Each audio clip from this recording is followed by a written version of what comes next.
McGill director of our new Jean Monnet Center of Excellence. We've been recently renamed, and I'm very pleased as our first official talk at McGill, under our new name, to have Harris Mylonas here. Harris is an associate professor of political science and international relations at George Washington University, and he's still suffering as associate dean, as far as I recall. Yes. Yes. So he wears many hats. He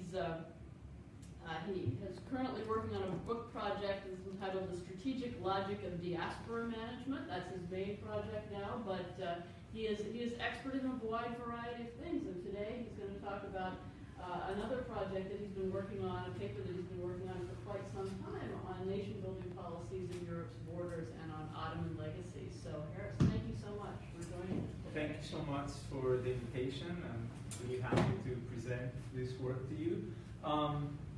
This work is building on a larger project that culminated into the publication of my first book, The Politics of Nation Building. So, in a way, this was an outgrowth of that process, in the sense that in the process of trying to explain how states in the Balkans were treating their, what I call their non-core groups, what usually in a lot of the literature is discussed as minorities.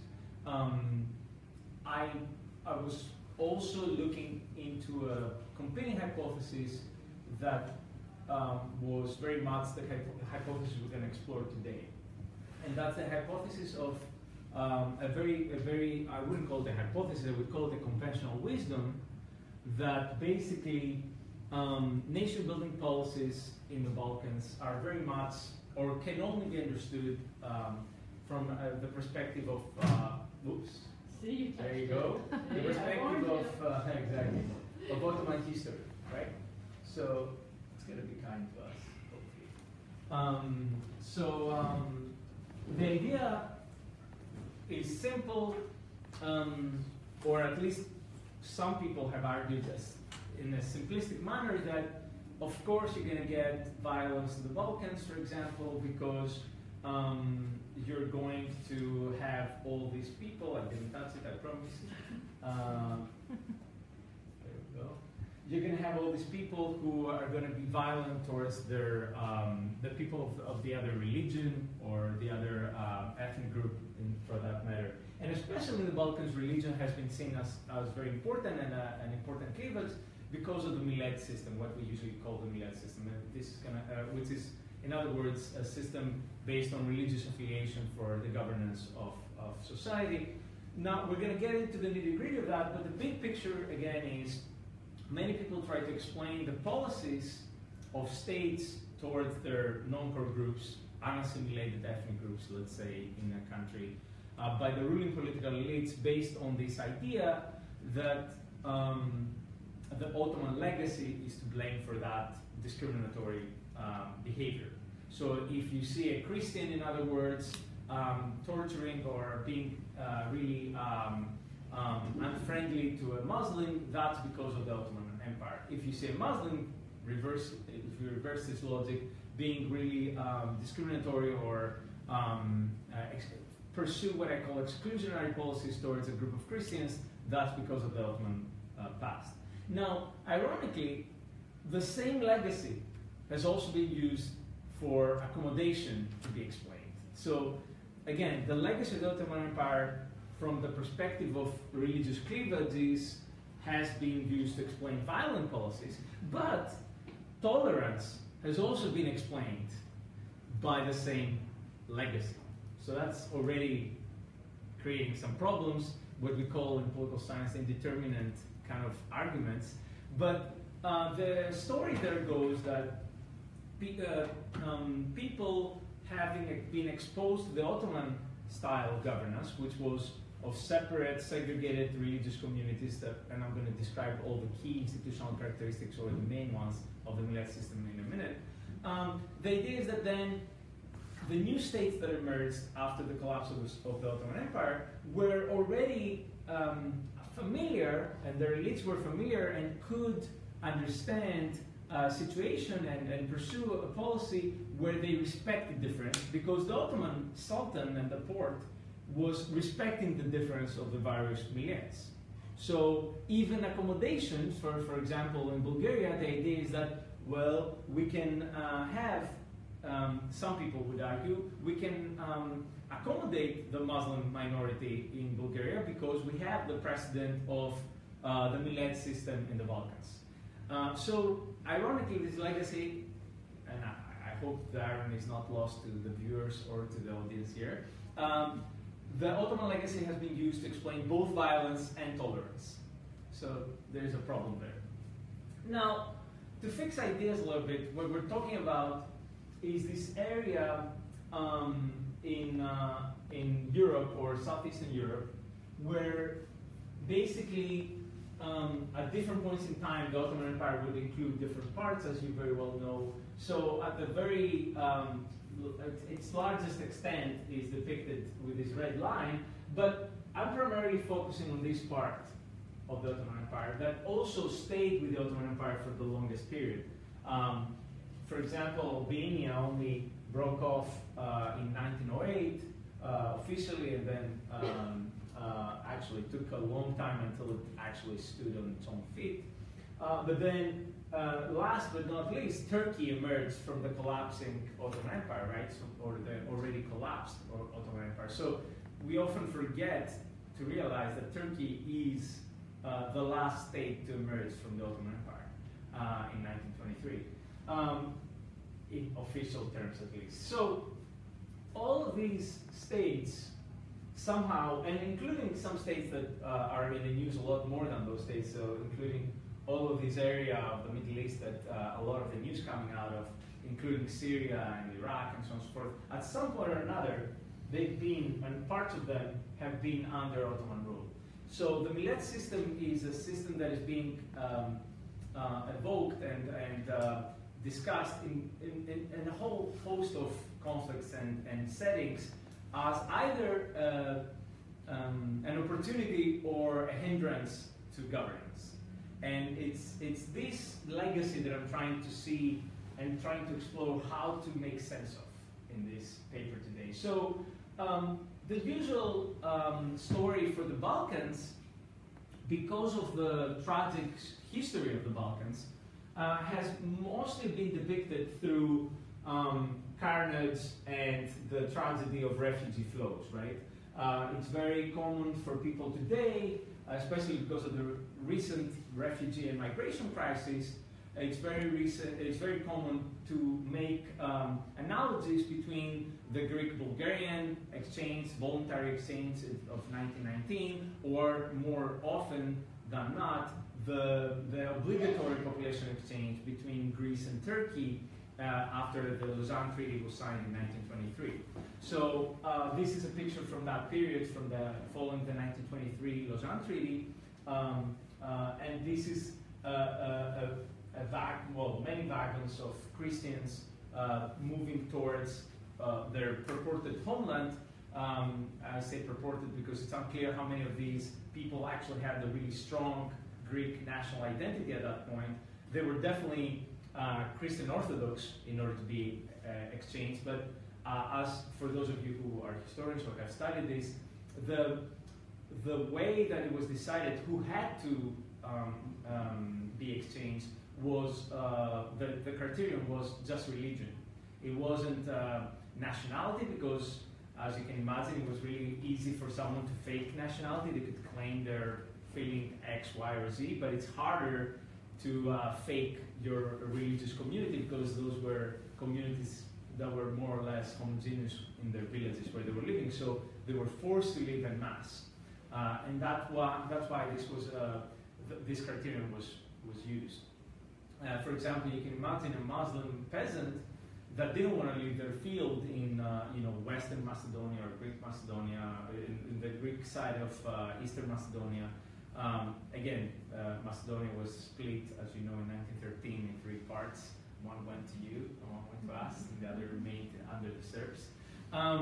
So in the Greek part, at least, the people who were of Muslim faith had to be exchanged, and they were obliged to leave.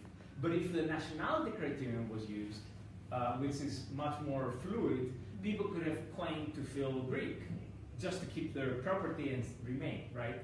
But that would not have been adequate from the perspective of the nation-building elites, Kemal Atatürk and Venizelos on the other side, so Kemal Atatürk on the Turkish side, Eleftherios Venizelos on the Greek side, because Eleftherios Venizelos already had in his hands thousands, if not more than 1 million refugees from the war with Turkey that culminated in the Asia Minor catastrophe. And he wanted to make sure that all the Muslims from his territories were exchanged, were obliged to be exchanged, so that he could make room for the people he had already in his territory as refugees. So all of these circumstances are very well depicted in the minutes we have from those decisions, where at different points in time, Venizelos is pushing for the obligatory nature of the exchange, and of course the Turkish side has little interest to go for it because it was a fait accompli of some sort for the Greeks if that didn't go through. So the empirical reality, as you already are getting to realize from the paradoxes I started with, but also, that's good, it's handy that I can do this. But also because of the story I just gave you, but thousands of other stories exist at the micro level, the empirical reality is very different from the conventional wisdom, either the conventional wisdom of all violence or the conventional wisdom of toleration as a result of the Ottoman Millet system, right?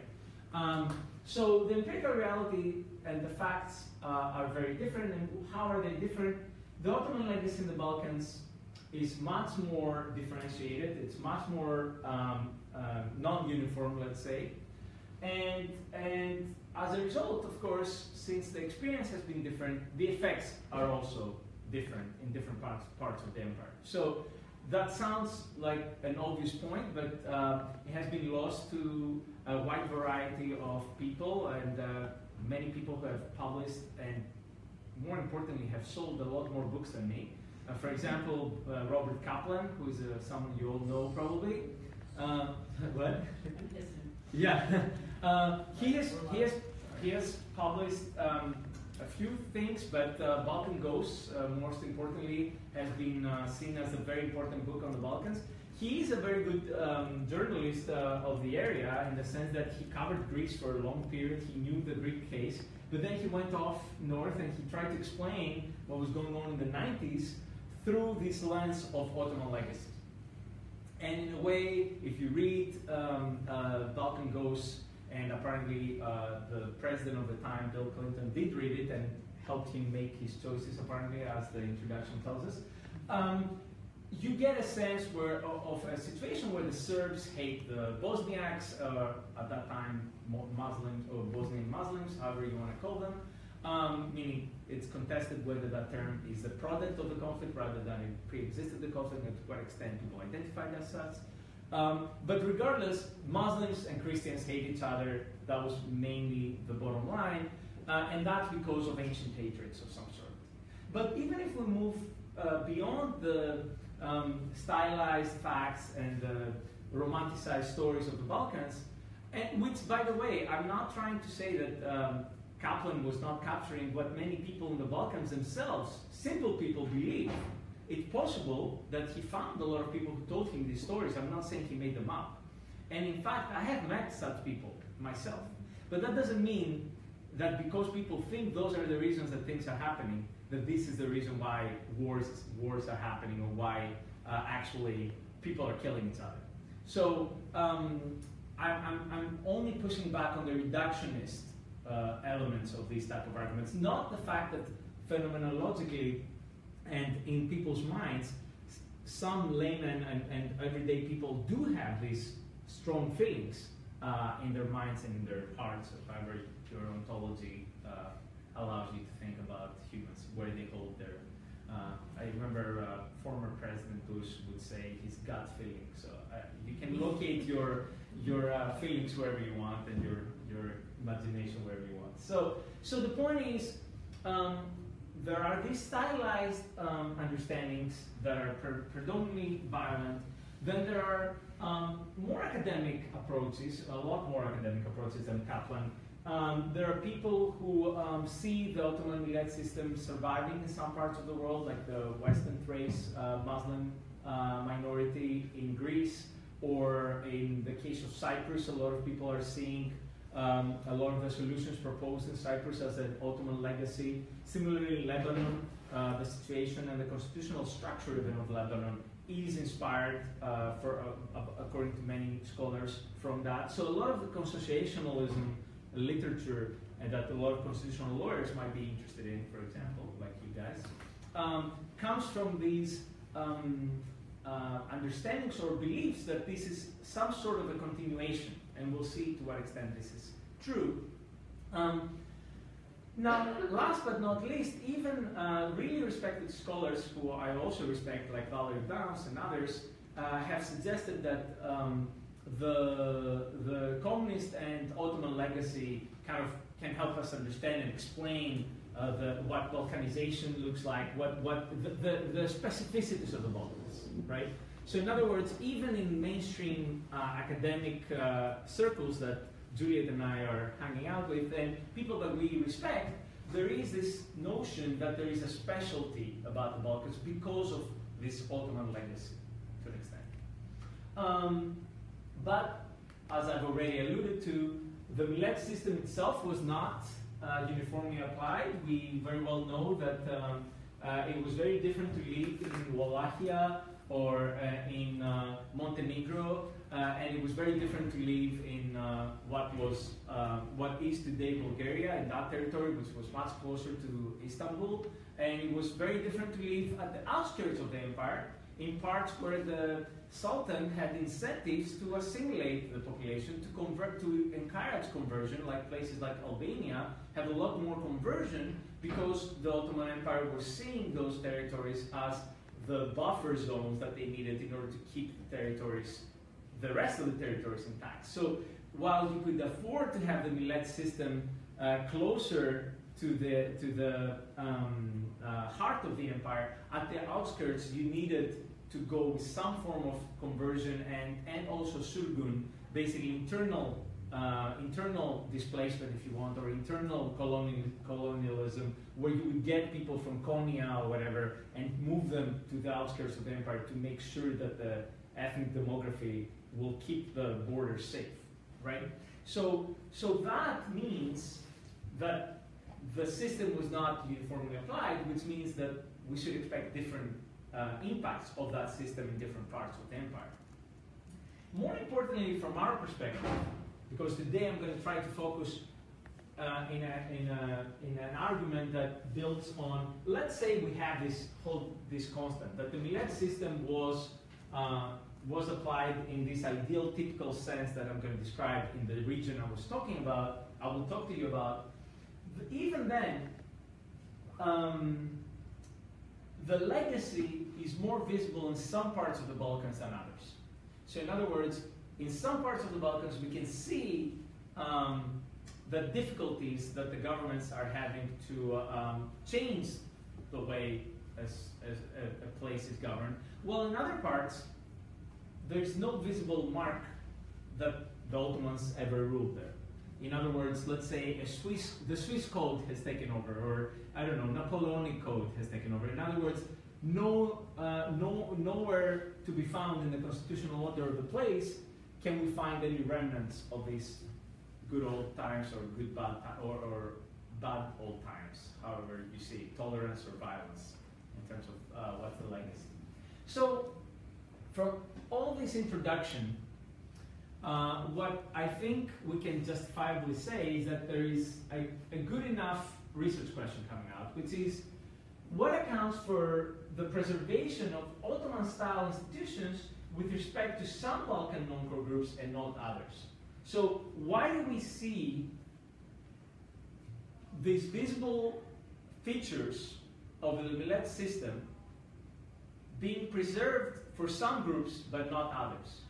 In other words, all of the Balkan states, well, some of them are already members of the European Union, others are candidate members of the European Union to satisfy some audience that is studying the European Union, and especially its law. But yet, within those countries, for great example is Greece, who is a member of the European Union for a long time.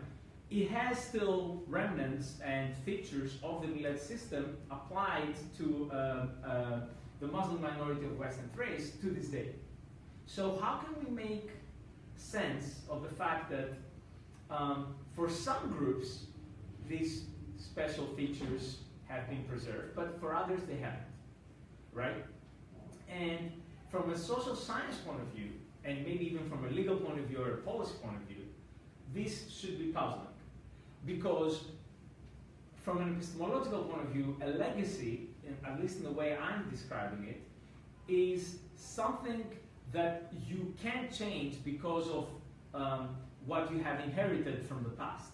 In other words, there is some difficulty in your attempt to change things because either the population is reacting or because you can't find a better system. There's some inertia from the past. Now the question is, can we use the term legacy when the reason for preserving certain features is not this stickiness, is not this inertia? And in a way, this is almost an epistemological question, but it's also a research question for us in social sciences to decide whether we're using these terms in the right manner and whether we're actually calling what we're saying what it is. Because maybe we're calling, and I'm going to argue, that a lot of the times my colleagues in social sciences are calling legacies things that are not legacies. They're using the term legacy to describe things that at best we could call them perceived legacies. In other words, things that in a phenomenological manner they look like legacies at the epiphenomenal level, the superficial level, to speak more plain English. They appear to be legacies, but are they really? Are they really legacies in the true sense? Things that we couldn't change. The Greek government could not find another way of ruling over this Muslim minority. The Bulgarian government could not find a better way to rule over the Muslim minority. Government in Skopje could not find another way to deal with the Albanian population in its country, right? But it's actually a legacy. It's inertia. It's whatever we have inherited, right? Rather than a choice. And that's the pendulum, if you want, that I'm going to be using, or the theme of the talk is going to be legacy or geostrategic choice of some sort, right? Or legacy or choice, if you want. So the argument of the talk is that as social scientists, we should distinguish between legacies that, and perceived legacies, which by that term I mean, and this is the definition that follows, replications that are a result of geostrategic choices made by ruling political elites. So in other words, I'm going to argue and empirically, if you want, demonstrate that some governments in the Balkans utilized the existing memories and features that existed in the Ottoman times, but took those features and put them to their own, they tried to make them work for their own purposes. So in other words, they purposefully, I guess, perpetuated a system that they could change if they wanted, but they tried to impute their own purposes in the functioning of that system. Okay? And that's the overview of the argument. Now, you may be thinking, why should I care? It's a sunny day in Montreal. That's very rare, maybe. I'm joking. I come from DC. I like making weather comments for people who are in colder climates. But I take it it's a nice day, and I think it's a nice day. So why are you here, right? It's a legitimate question. So I think the reason why we should care and why this should be something that the Jean Monnet Center should care about is because a lot of these biases, if you want, a lot of these predispositions of how we understand the Balkan region affect policy recommendations. And I made it really clear in our back and forth with Juliet earlier that, of course, many people's biases about what Balkanization means or what, how we think of these people living that territory, which is a very common orientalization for people who are from further east, but maybe it's more surprising for people who are candidate member states of the European Union. But still, there's a lot of Orientalism for the Balkans. And Maria Todorova and others have talked about this. The idea is that a lot of our assumptions about how the Balkans work affect our policy recommendations for it, right? And also affect our mental images of what is possible there, right? And to push it even further, gives a free pass to many governments who are using certain policies when we actually give them easily the point that, oh yeah, this is a legacy, you can't do anything about it, sorry. You can continue treating this group like that because that's how you inherited it. So there are a lot of policy recommendations that are coming from this Balkan-specific understanding that is skewed, I argue. And importantly as well, so this is a policy reason why we should care. And this is a more social scientific reason, which obviously I'm torn between these two, as many of my colleagues. Do you have a question? No, okay. So the second reason is more epistemological, if you want, is the fact that there is no doubt that legacies is an important concept. There is no doubt that we should talk about legacies, and historians would kill me in the room if I said they don't matter. And in fact, I do believe they matter. But I think we're doing a disservice to the term. Sometimes political scientists especially use the term to talk about it as a variable, almost like the effects, the legacy effect. And historians usually cringe at this, right?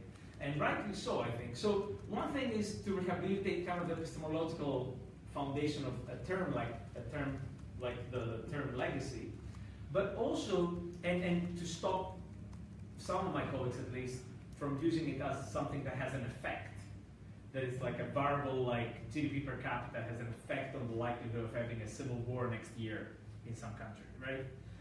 So to invite us to have a better discussion about, or a more appropriate epistemologically discussion about these issues.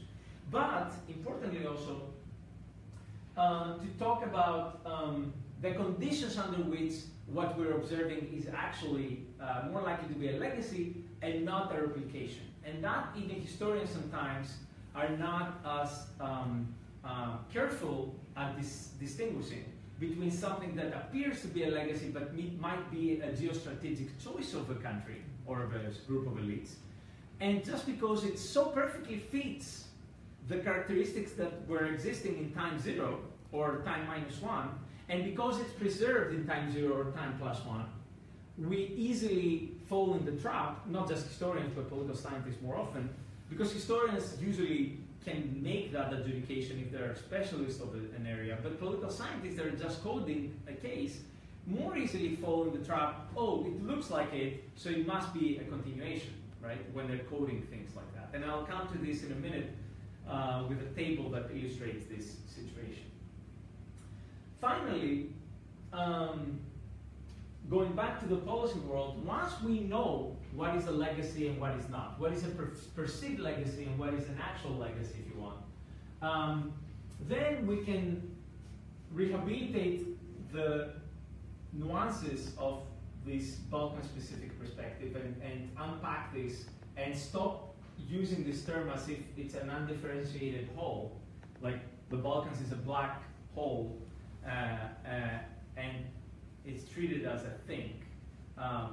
And more importantly, it's treated as a thing when it's essentialized in terms that even government officials here and elsewhere, and in the US for sure, use when they talk about we want to avoid Balkanization.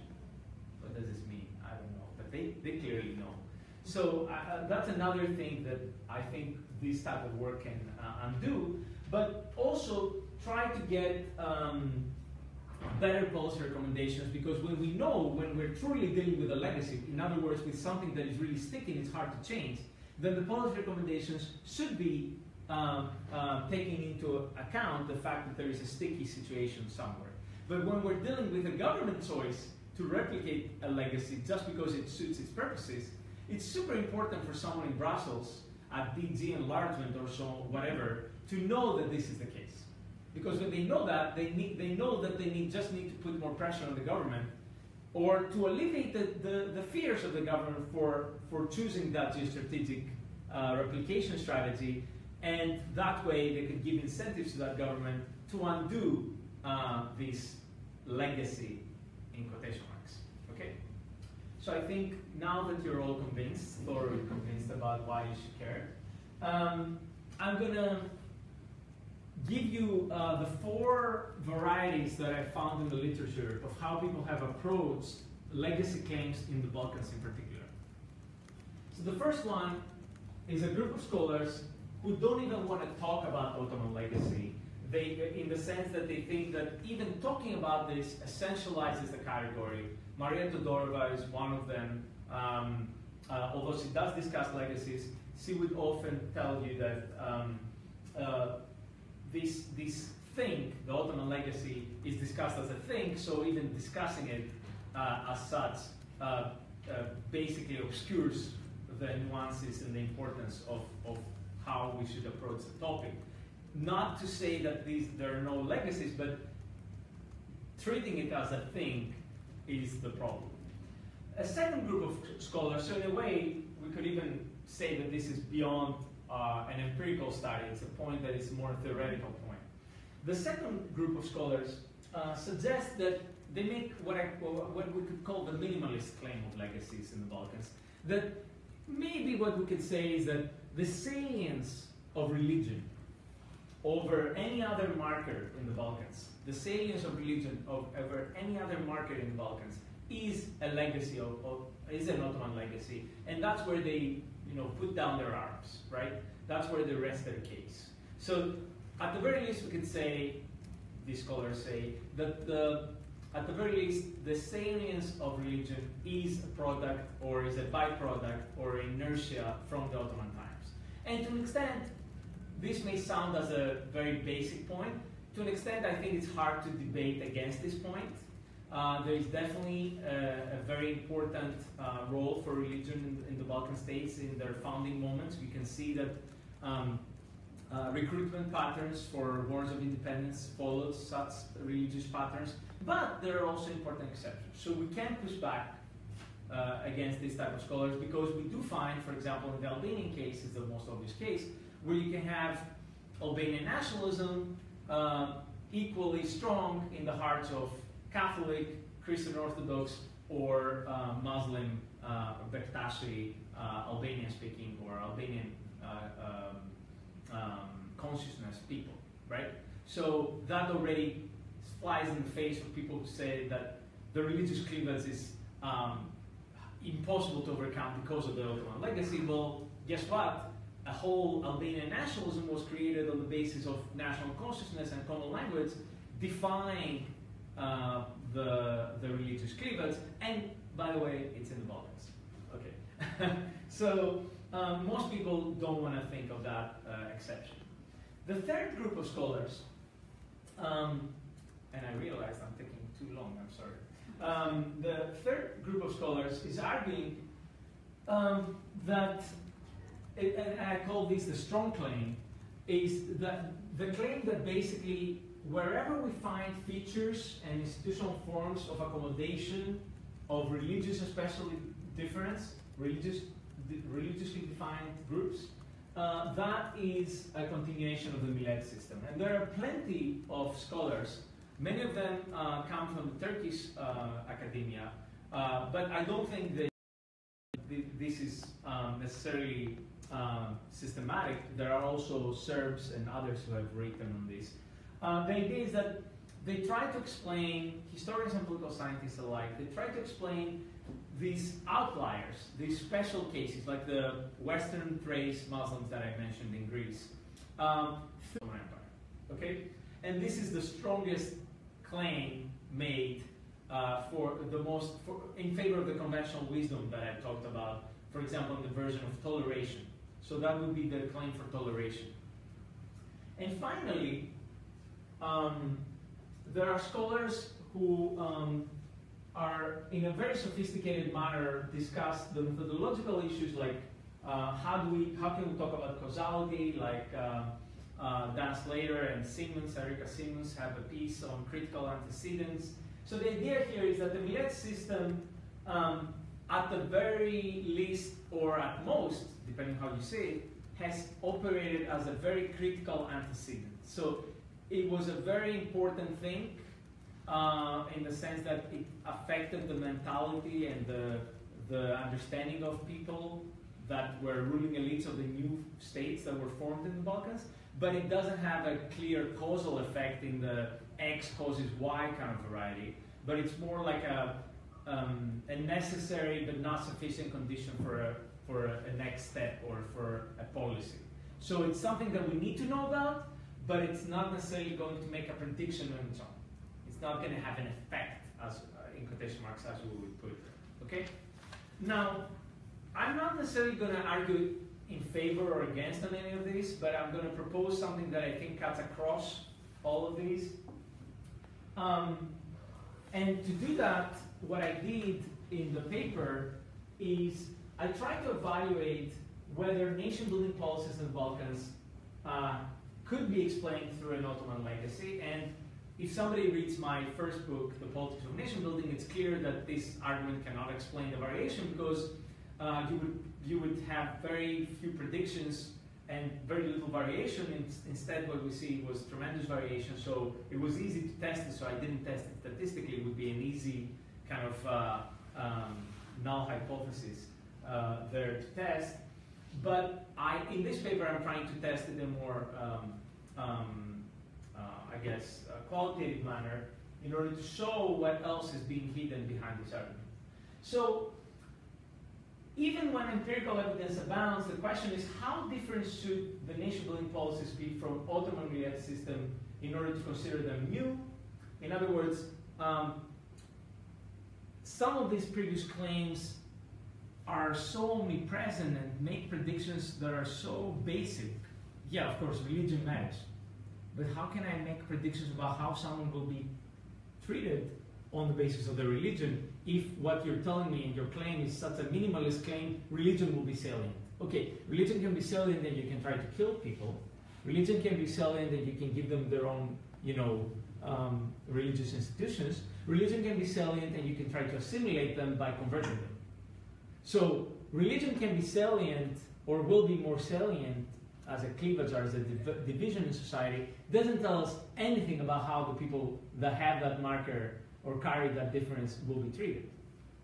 So that's why it was kind of irrelevant for me to test this argument as an argument necessarily, but I think it's very important to start realizing that sometimes, sorry, I'll come to that. Well, I can come to the argument.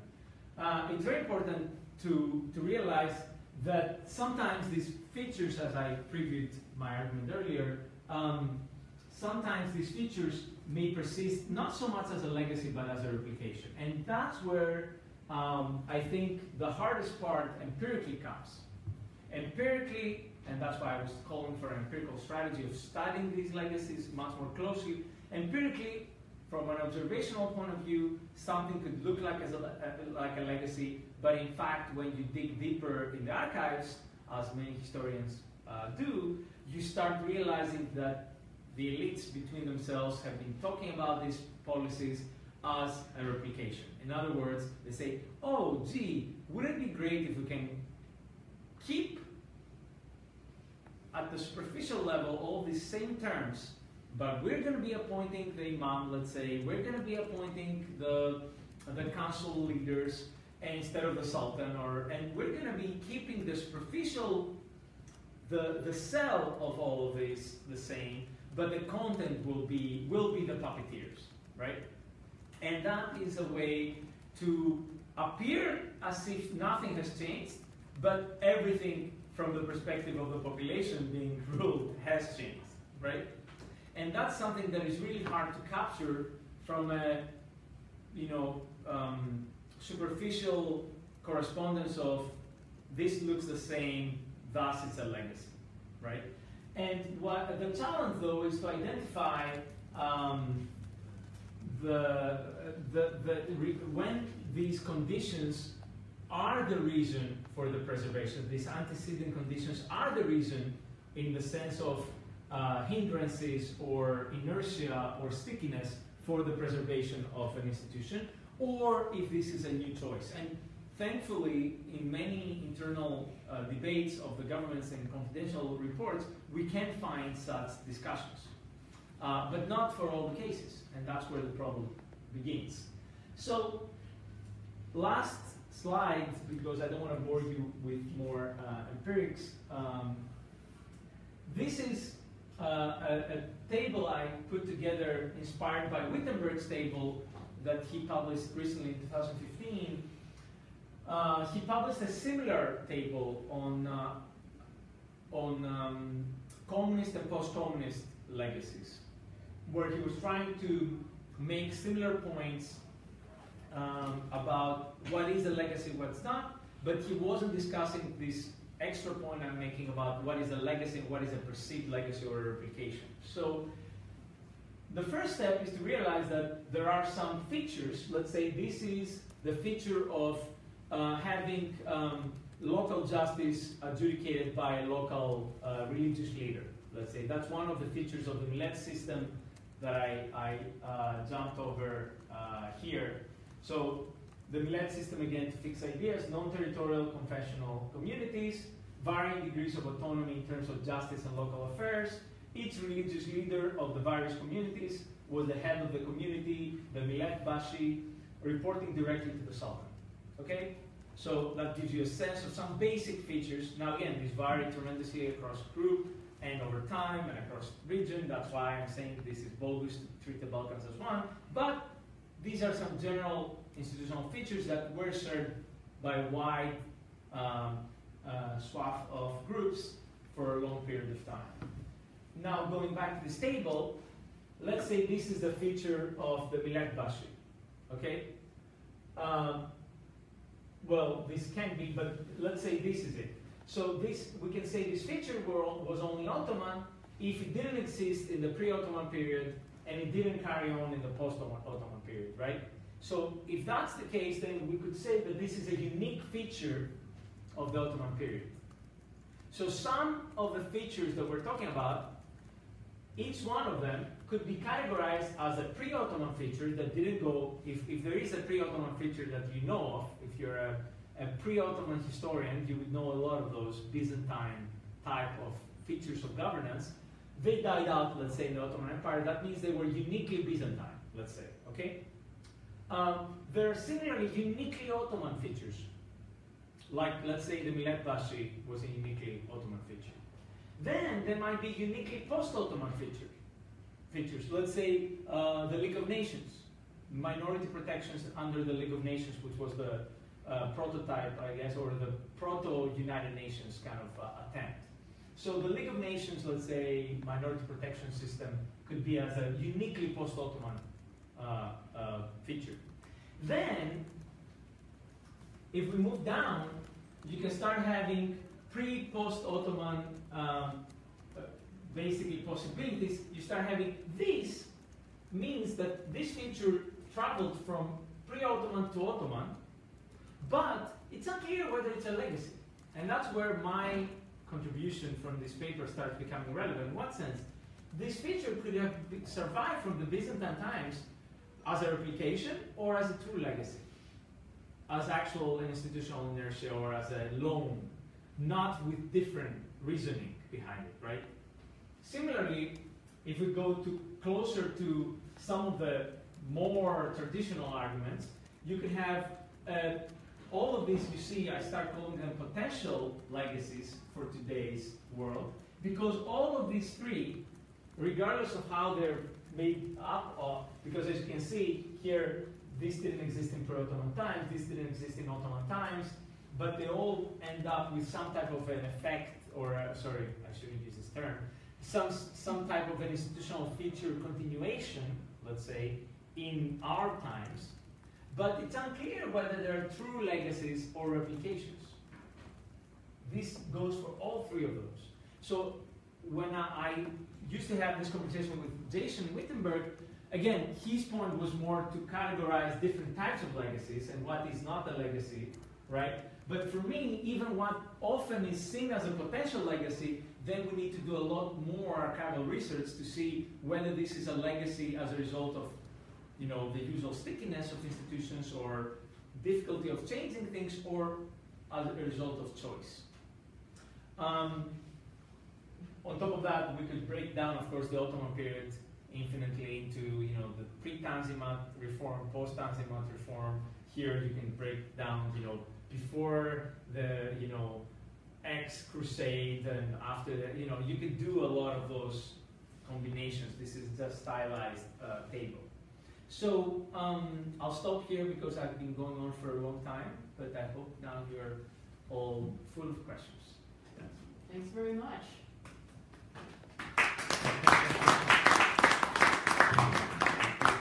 All questions?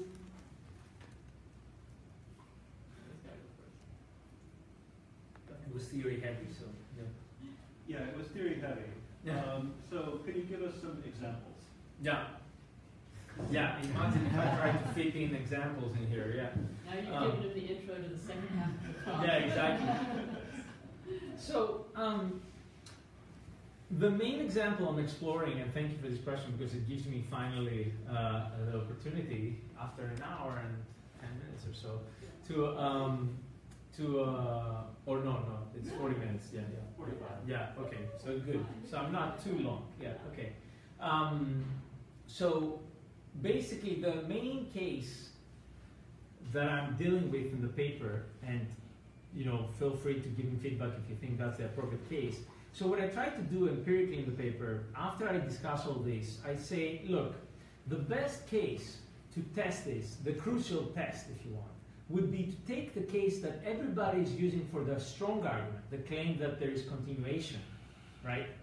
The case they all use to make the strong claim that the Ottoman legacy is present, and here is the example, to take that case and attack it through archival research, right? And that case is the case I've been alluding to. It's primarily the case, the most visible case, both in international law and because, of course, there is a very obvious, important backer of that group, which is Turkey, is the Muslim minority in Western Thrace, right? There are a variety of reasons why this is a very visible case. One reason is because this was a case that came out of, as a result of the Lausanne Treaty, which was a very important treaty. It literally was the treaty that fully ended World War I, the Great War at the time.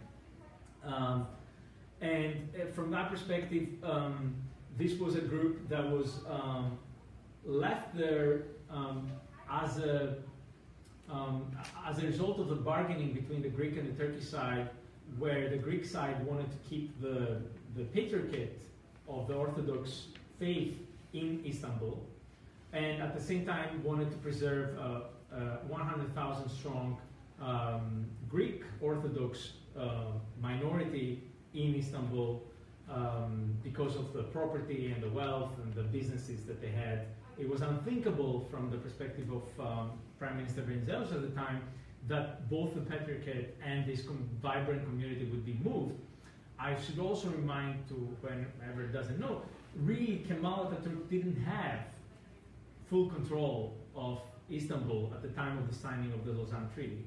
In fact, it was still under this unclear status with the international powers still having authority. Of course, Kemal would get control. Obviously, it was clear to everybody that the strength of the Turkish nationalist movement was too strong to stop that from happening.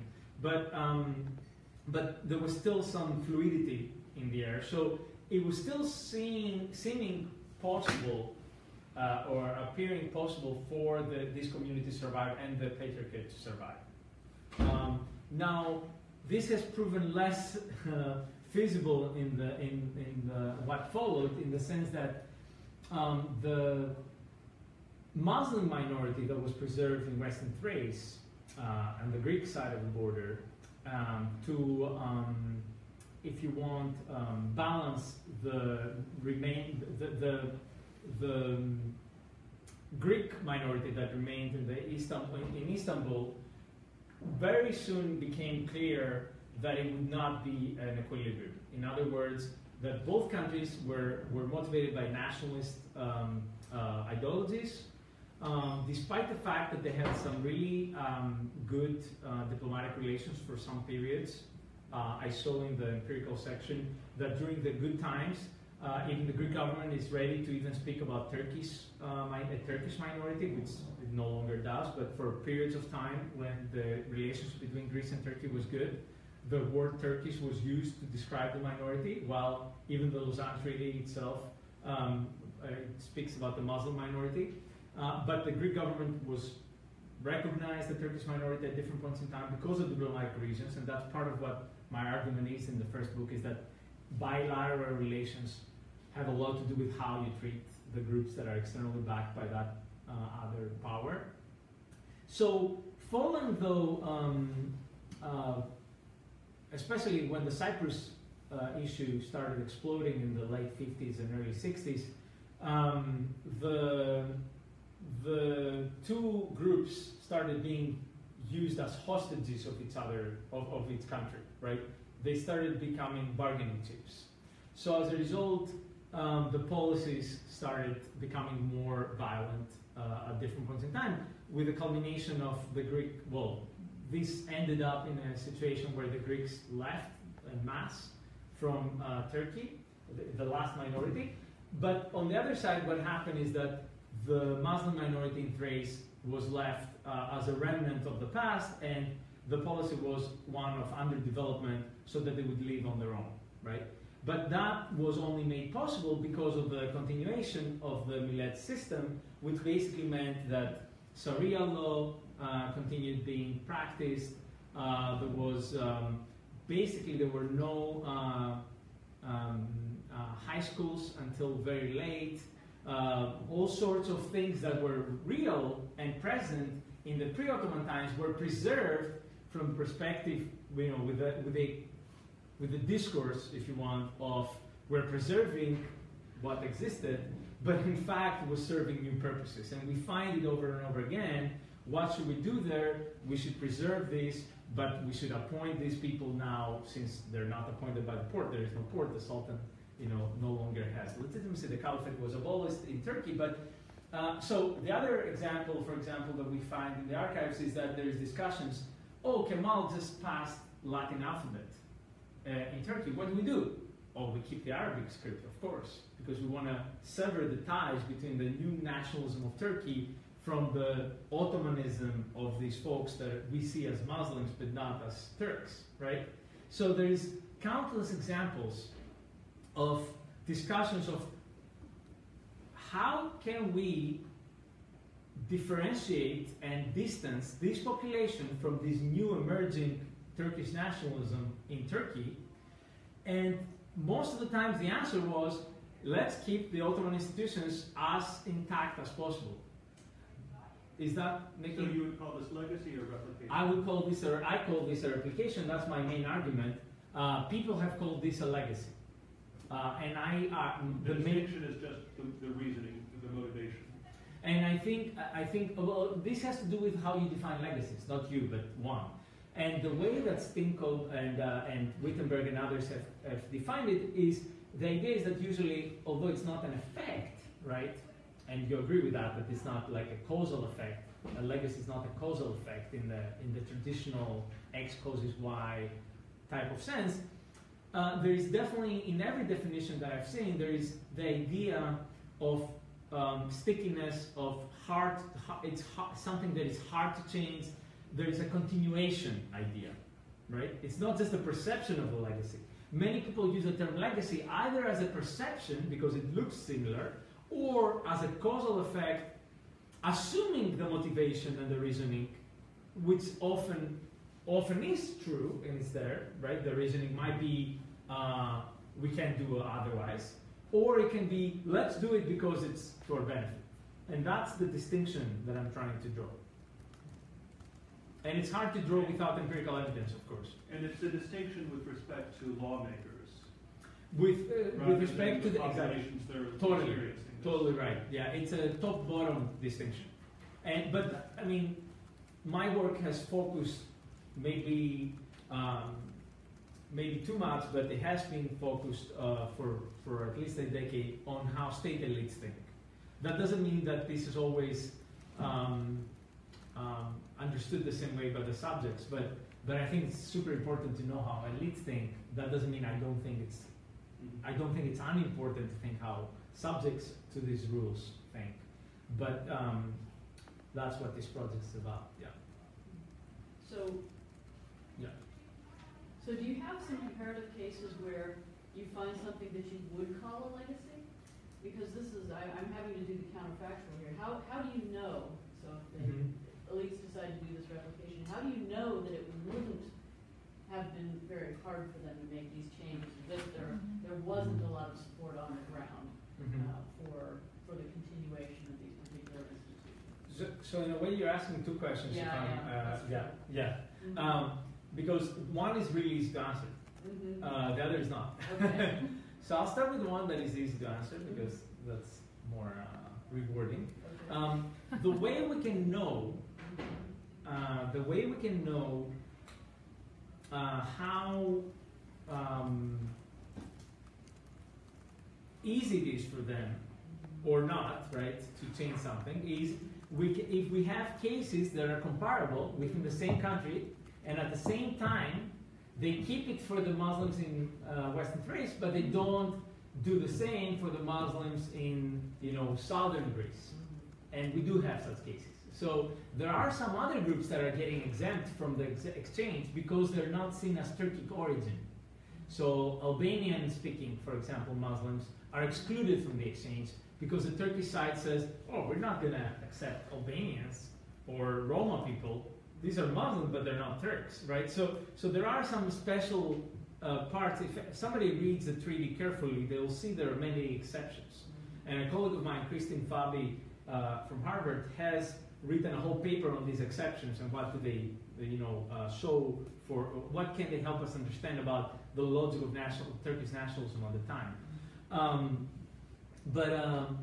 So one way, that's the easy answer, is that if we have at the same time by the same government differentiation of the policy towards a similar type of group, and the reasoning, of course, in the archives also explains to us why there is a replication in one but not in the other, right? Why do you go with the Napoleonic kind of blind liberal understanding of citizen with one subject but not with the other, for example?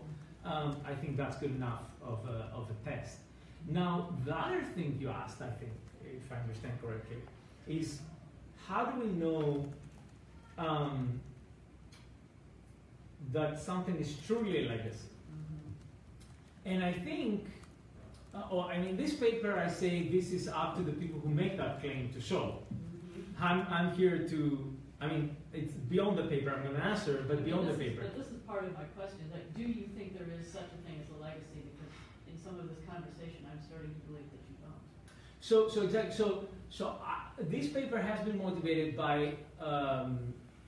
Look, I'm part of this group of people, and I like these people who work on these things. Grzegorz Sekert, or Josh Tucker, and Pop Elliott. All these people are great colleagues, and I think this is the type of work that we should be doing, like studying the historical underpinnings of a lot of contemporary processes and so on and so on. So what we used to call historical institutionalism, let's say, right? And I think that's all great. What I'm pushing back is on the ontology of some of these things we call legacies, and whether it's not just semantics, because when you use a certain language, it implies certain things about the policy recommendations, as I said. It implies some things about how much leeway do we have, how much of this can change or not, right? Because if something is a legacy, it already implies a stickiness to it. If you want, almost an irreversibility to it. It implies some type of a fateful or kind of beyond human agency kind of nature. To me, the way I have learned what this means. So that's how I was motivated to start working on that. And in the process, I realized that some of the things that had been called legacy, not by these people, but by folks that work primarily on my region, geographically, in my area, are not necessarily always legacies. And this is a very prominent example because I had found myself in front of such documents that made it really clear to me that this was not something that was beyond human agency. In fact, it was the very product of human agency, the perpetuation of these institutions. Now, we've covered this, but let me now go back to the actual legacy part. I think there are actual legacies, but they might be seeming to many of us as trivial. So, for example, I can start from really trivial examples that would make a lot of YouTube hits, like baklava, desserts. You can start from very obvious things, like, there are things that have survived not because of state agency, there are things that exist, like reading the coffee, Turkish baths, or all sorts of, now, some of these practices, obviously, you could call them legacies. They're continuations that are hard for a government to dictate otherwise, maybe, although government did try to undo this. For example, the banning of the fez by Kemal is an attempt to undo very clearly and legalistically, and it has a lot of interesting analogies to what's going on in France today with Laïcité and all that, and the Brutini and so on and so forth, right? Kemal is the first guy in Europe that I know who actually goes so systematically after Kemal Atatürk, goes after so many of these visible markers that link the past with the present. I mean, maybe you know better examples. Hasimat had done the same thing. Not abolishing the caliphate or the dress. Dress may have changed, but not the fez. The fez was introduced or extended. But he banishes the fez, Kemal. Right. But yeah. I'm thinking of the 19th century. Oh no, there were tons of Tanzimat reforms, but they were not as drastic in implementation and not as good, let's say. Well, let's put it away. If the Tanzimat reforms had succeeded, we wouldn't have had the collapse of the empire, maybe when it did, maybe. But that's another point we can discuss another time. But Kemal is definitely much more able and willing, I would say. We can agree on that, right? That he's much more able and willing to implement his policies than the Tanzimat was. We can say that. So the point from my perspective is that there are things that are continuations, no doubt about it. And some of them might even be at the level of norms or practices that are beyond coffee and desserts. And there are tons of those. And usually some other folks could call them culture, right? Or others could call it norms that have been internalized in a region. But I would say that at the institutional level, the preservation of certain institutional hard governance structures, we can talk about diffusion, but talking about legacy as an effect, if you want, I think that's really up to the people who are making these points to show through the same type of work I'm doing to show that this is a choice. Meaning, if they can, I think it's possible to find evidence where people are discussing, let's say British diplomats might be discussing with the, Indian counterparts after 1947, what type of institutions are going to be taking the place of British institutions before, right, that existed before. And the question would be, if there was in such discussions, if there was a discussion about, oh, it's really hard to find something better than what you guys were doing with X, we're going to keep it, that I would be much happier to, I would call it a legacy. If it's something that you can't find a better way to do it, you can't find a superior or a more appropriate for your regime to do it, I think that's rightfully a continuation, a legacy from the way I define it. Or what about if it's something Does this make that sense? the elites decide that they want to try to make a change, but they can't do it, it fails. So that's still a legacy. That's still Yeah, that's still a legacy. You're totally right. That's another way I can answer. That's an easier way to answer. But you still, the key is that the political scientists cannot avoid the freaking archival work. I agree. That's basically what the bottom line of this is, that you cannot adjudicate these things just by looking at the secondary sources from historians who, by the way, are not trying to adjudicate this, so they don't have to tell you what they found in the archive sometimes, because they don't think that, they don't know that this is what you're trying to get at, right? So just the fact that a historian says this institution was preserved in Western Thrace, and they may know that this was a choice or not, but they don't put it there. Let's say Richard Crampton is writing the history of Bulgaria, and he doesn't say that this is because of that or this, because he doesn't think anyone cares. That doesn't mean that then the political scientist goes there, finds this, and says, look, the best historian in English language of Bulgaria said that, so I quoted it like that. And that's how usually the debate goes. That's all I'm saying. So for both of your possibilities that you articulated, Juliet, we would need to have evidence, either that they failed in continuing with something, or failed changing something, sorry, and that's still a legacy, which goes back to my stickiness point, right? Excellent point, yeah. And the reverse would have to be shown archivally. That it's, yeah, you get it, yeah. So I'm trying to understand the idea of the saliency of religious cleavages, because that's really at the core of, of your reasoning. Yeah. So do you understand it as a purely legal and institutional element, or in a broader sense, a result of political culture and general attitudes towards religion? Because I can very well imagine, right, institutions continuing, but the attitudes would evolve and change over time, right? And then you can even change institutions, but the political culture would remain the same. So when we speak of legacy, we speak exclusively in terms of institutional and legal elements, or also political culture? Excellent question. Just to clarify, this wasn't my argument. There are plenty of people in the literature that made this argument. Rudometov is one. Tons of scholars have spoken, and rightly so, about how important religion has been in critical junctures in the past 2 centuries in the Balkans. But even during Ottoman times, there is no doubt, nobody can doubt that within the empire, it really mattered, to the extent that, for example, for most of the time, with few exceptions, again, there are always exceptions, only Muslims could carry arms.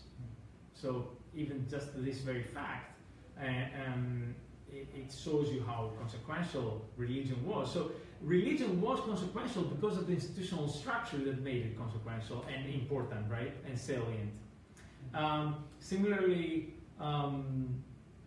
when the disputes were between Christians, for example, they could be adjudicated at the local level, but when a Muslim had a dispute with a Christian, it would go to their court, not to the Christian court, right? To the Muslim court. So there are all these ways that justifiably people have raised ended up with a salience of the religious cleavage that is not the same with other parts of the world. But having said that, at the same time, the Ottoman Empire did not try to convert everybody in the empire. Was much more tolerant than other empires on that front, and used the Millet system that I described briefly and superficially to an extent to rule over a multi-confessional population. So that's the tolerance part. So there is a discrimination, if you want, from a modern point of view part, which is kind of unfair to call this, it's a similar discussion with like talking about slavery in ancient times and talking about minority rights in Ottoman times, in the sense that, yes, the whole world was having different standards at the time, at the Ottoman time. So this discrimination was obviously there from our perspective, but from the perspective of the Sultan, he showed himself benevolent vis-a-vis other people who were killing let's say, people who disagreed or were forcing people to convert, right? So I'm willing to say it was discrimination, but we have to be sensitive about anachronism of some sort in terms of what were the standards of the period. I don't know how historians deal with that. Do you have a... I'm sorry, I wasn't paying attention. Oh, sorry. Okay. So the question is, well, I mean, basically, you understood my point is that from today's legal framework and standards did not necessarily apply or were not even possible to imagine from that perspective, right? So maybe some people today can even say that for its period of time, the Ottoman Empire, for some people, can be seen even progressive and tolerant.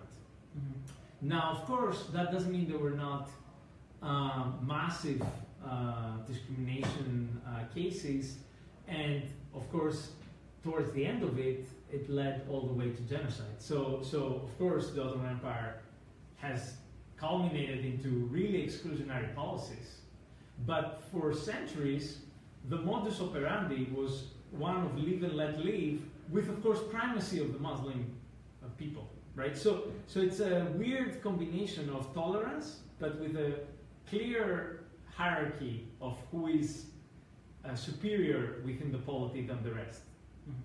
So it's a mix that is very anti-liberal and kind of hard for us to understand from today's perspective, right? Maybe, but that's how it was, and there were worse cases at the time, right?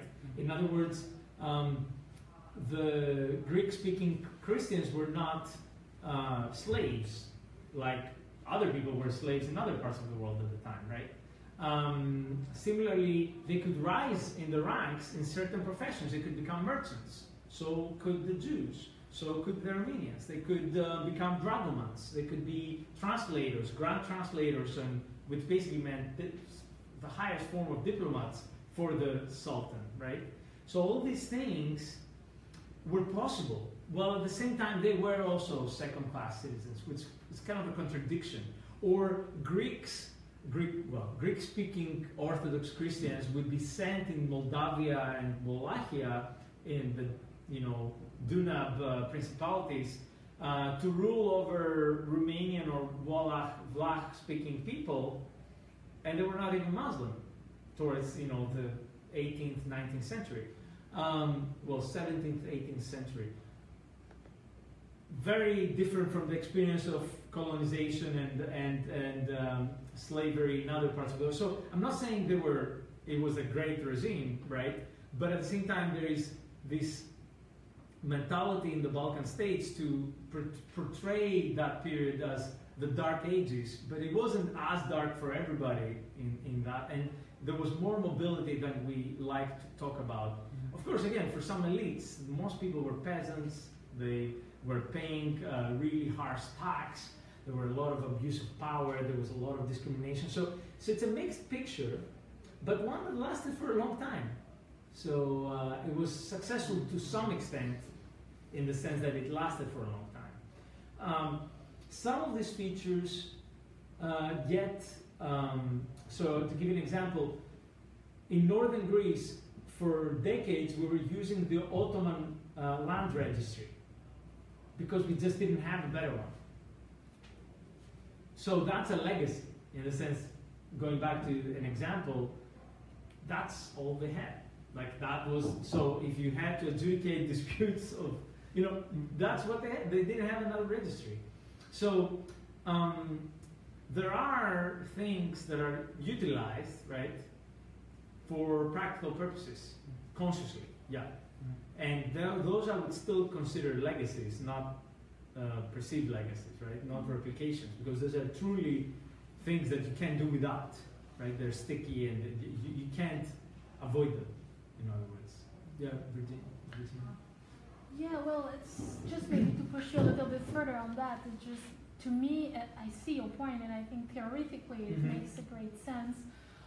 It's just that, again, empirically, I think it's very hard to disentangle the two of them. So, as you said, we need to do a lot of archives work and all that. But for for officials in Brussels office, for example, because you started to say that it would be relevant for them also. What would be your advice in order for them to see how can we and what should they do? How can they pressure elites if they see really that this is a motivated replication? I feel it's very it's becoming very hard to make any kind of advice that would be useful for policy purposes. Excellent, bridge and plug for me to say, put more money in Horizon 2020 for historians and political scientists for doing this type of work, so we can get grants and actually do this work for them, and then they can go to the elites and say, look, we now know. There is no shortcut. The main shortcut, the only shortcut, is fund research so that we can do our job, and then you'll have more informed policy. The reason, and they do fund research, I'm not complaining, but often they fund research that they consider more relevant for security or, really guns and bombs kind of research, and they neglect often historical work or more archival work and more, if you want, area specialties or area studies kind of work. And I think they should give more emphasis and more resources to people who really know well places and people. I know it sounds revolutionary in 21st century to care about people in a world where big data is all we care, and I know everything about you because I've seen your data file where I know what your credit card bought in the past 2 years. So what? Like, you still don't understand anything probably about this person. But this is the mentality now. It goes into most of the projects that are getting funded are these mechanized content analysis or big data type of projects, and that's the trend I see. So that's what I'm telling the Brussels experts, if you want. Just a follow-up question. Don't you think that now that I have tenure, I can say whatever I want. So. For you. But don't you think depending on which time period you will study and which type, who will be in place, you will find different type of answer. Excellent. Yeah, you're totally right. There are limitations to what I'm proposing, in the sense that there are some countries, for example, that will never let you see their archives, or at least not anymore. I'm sure if I go to Turkey now, I have done research in Turkey in the past, but if I go now, at the very best, I'm going to be able to return. I won't go into the worst case scenarios. So, for example, so that's one example, right? So yes, you can do research and even in really great places to do research, like Kew Gardens in Britain, in the UK. I've been to this place, which is a dream place for any historian or social scientist, where you just request files and they bring them to you, and you can have 3 at a time or whatever, all these things that are unheard of. And you can take pictures of anything. In Greece, I had to copy things by hand with and there was he had a maximum of 45 photocopies or something, some bizarre photocopies, not even pictures, God forbid, and so on and so forth. So there is a huge variation of archival conditions, as the historians in the room know. And we teach a special class, I should put a plug, with the Woodrow Wilson Center and George Washington University. We collaborate every year, and we train graduate students who want to do this type of work about the problems and opportunities of doing archival research, both for historians and political scientists. And there are many problems and there are many opportunities. Now, as you can see, the way I chose my case was a combination of crucial case that everybody's using as an example of continuation, and I wanted to make my point, and I also have access to the language and resources there. Are there many archives that have been destroyed probably by the Greek state to cover some of their traces for things they're not proud of? Probably yes. Have I found at the British Foreign Office, at the archives in Britain, on British Foreign Office documents, stamps that say, do not remove, this has been used in an official publication. In other words, should I infer from that other documents have been removed? You know, it's like, why do you need that stamp? I don't know. But so I'm saying, there is no doubt, we all know that certain things will never be declassified or they have been destroyed. We know from, especially intelligence people, that there are certain documents that say on them, you must destroy after reading this, right? Historians are aware of that, I'm sure, right?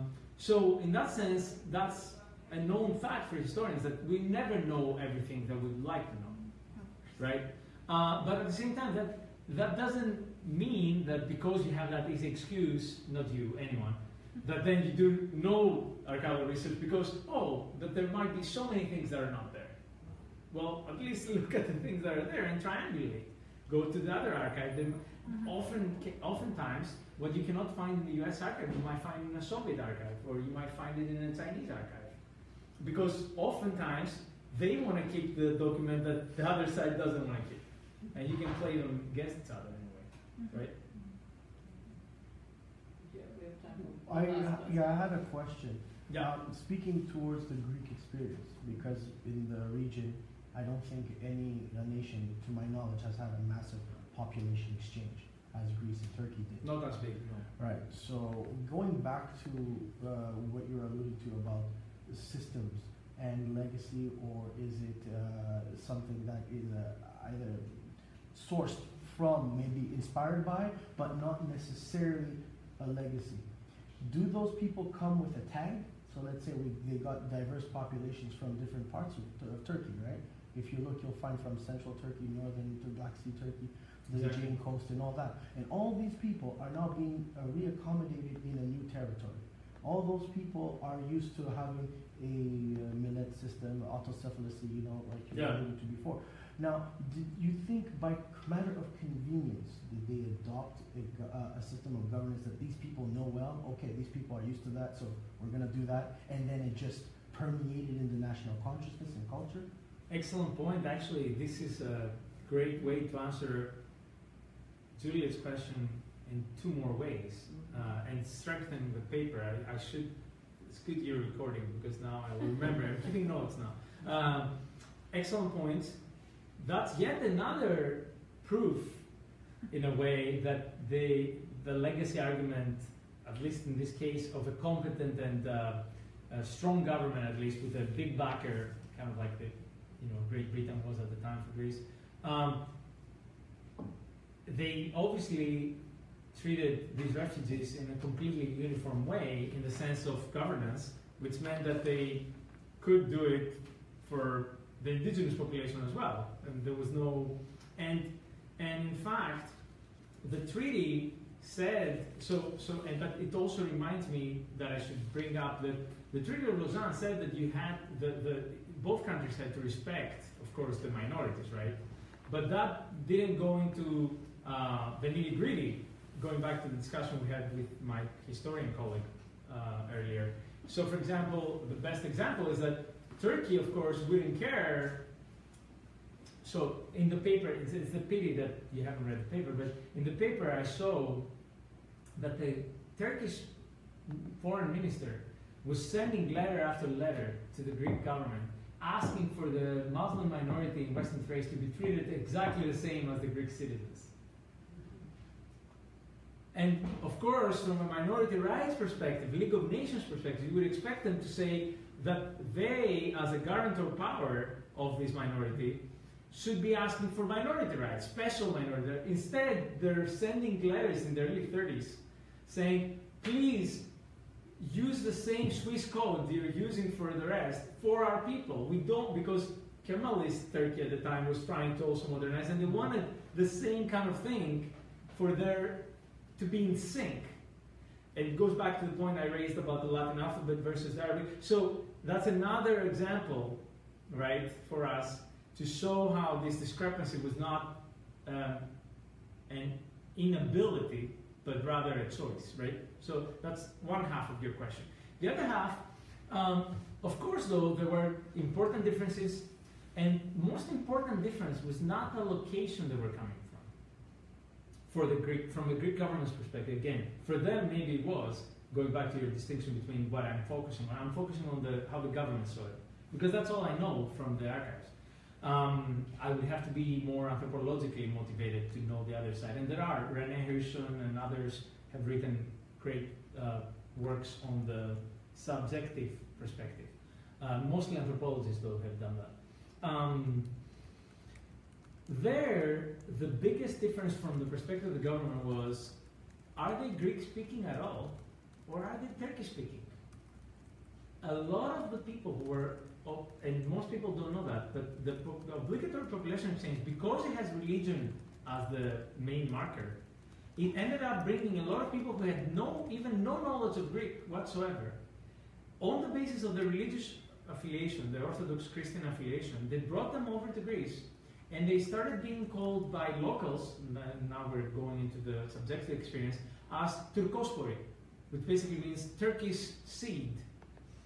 So as a derogatory term, obviously, from the indigenous Greeks. And that was a huge new division within the Greek society that, of course, affected Greek politics. And there is a wonderful book called Stillborn Republic by George Mavrocordatos that discusses these cleavages that emerge as a result of this population exchange and how it affects political party strategies and all that, and the cleavage structure of the country. So from that perspective, there's definitely variation between, linguistic variation. And then the other way that this matters is people from urban centers, of course, have different approaches to politics and different ideology than rural populations, and that affects the political strategies, because Greece, at the time when they come, is going through a turbulent political situation, but it also is a country that constantly has elections. So in other words, party strategies had to campaign based on what type of population they were dealing with, and that definitely affected the campaign material and the approach to otherness and difference by the political parties themselves. So there are multiple ways that these differences affected, but primarily they come from electoral logics, political competition, and practical concerns about governing populations that don't speak Greek. Or now, third thing that comes from your question, to my mind, and answers some of Juliet's also earlier question, in the spirit of keeping notes, is the fact that we do find after the annexation of northern Greece, what we call the new lands in Greek history after the Balkan Wars and during World War I, many municipalities that had majority Muslim population preserve the Arabic Ottoman script, meaning basically writing Turkish in Arabic script, after the transition. And once they have been incorporated in the Greek state, because that's what was the language of the operative language. That was inertia. That was a continuation. There was no other way to do it. And the Greek government accepted it unwillingly to an extent, but it goes back to your point. It was something they couldn't do. I mean, if you have a village that is 95% Muslim and Turkish-speaking Arabic script using, well, most of them didn't know how to write, but their elites knew how to write, right? What are you going to do if you're a democracy, as Greece was claiming to be at the time, and it was? You're going to have to decide, are you going to send your own people to do all the work and interpreters and I don't know what have you, or you're going to allow them to continue? And they did allow them, and that was both during the time when Venizelos was governing, and the Greek-Turkish war had not had this tragic end, which was a catastrophe, right, in Asia Minor. And thus it was possible for something like that. After 1922, all of these policies of multiculturalism that the Greek government was flirting and multi-confessionalism no longer could be present, with the exception of the Muslim minority in Western Thrace, because it was in the treaty stipulation that they had to respect that. But how exactly they respected it was a choice rather than a legacy, and that's the bottom line of the paper. Yeah. All right. I exhausted you. Yeah. Yeah. All right. Thank you very much, Eric. I